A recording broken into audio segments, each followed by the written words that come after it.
नमस्कार विद्यार्थी मित्रांनो, मी डॉक्टर आशिष जेतपाळ.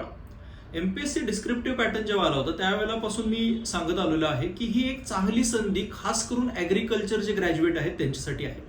कारण 500 मार्काचा ऑप्शनलचा विषय आहे बघा, आणि तुम्ही multiple exam at the same time target करू शकता. आणि हे दिसून पण येतंय, म्हणजे की या वर्षीच्या एमपीएससीची पहिली डिस्क्रिप्टिव्ह एक्झाम जी झाली होती त्याच्यामध्ये स्लाइटली एक एज कुणाला मिळाला होता, ॲग्रिकल्चर ग्रॅज्युएटला मिळाला होता.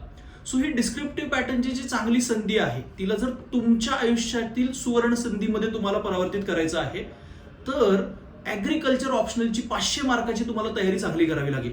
आणि त्यासाठी तुमच्या सुदैवाने एक चांगला प्लॅटफॉर्म अवेलेबल आहे, तो म्हणजे विशाल भोग सरांची कृषी प्रबोधिनी. बघा, मेन्समध्ये काय लागतं तर स्ट्रक्चर्ड अशा प्रकारे ऑर्गनाइज असं कंटेंट तुम्हाला लागतं. तर सरांच्या ज्या नोट्स आहेत, सरांची जी पुस्तकं आहेत त्याच्या थ्रू तुम्हाला ते स्ट्रक्चर्ड कंटेंट सुद्धा मिळेल.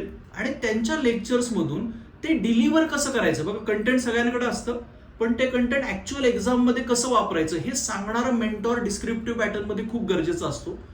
तो मेंटॉर तुम्हाला विशाल भोंग सरांच्या रूपाने मिळालेला आहे. म्हणजे त्यांच्या क्लासची जर तुम्ही टॅगलाईन बघितली तर त्यात बाबा आमटेंच्या 2 ओळी आहेत की त्या ओळींमध्ये त्या म्हटलेत की घाम गाळील ज्ञान येथे, येथून उठतील नेते. जर तुम्हाला येथे चांगल्या प्रकारे तुम्ही घाम गाळलात तर या कृषी प्रबोधिनीच्या इन्स्टिट्यूटमधून तुम्ही यशदा आणि लबासना सारख्या इन्स्टिट्यूट पर्यंत जाऊ शकता. आणि कृषीच्या आधारावरती आपल्या आयुष्यात याच्यासोबत समाजामध्ये चांगली बाग फुलवण्यासाठी तुम्ही निश्चितपणे मदत करू शकता. धन्यवाद.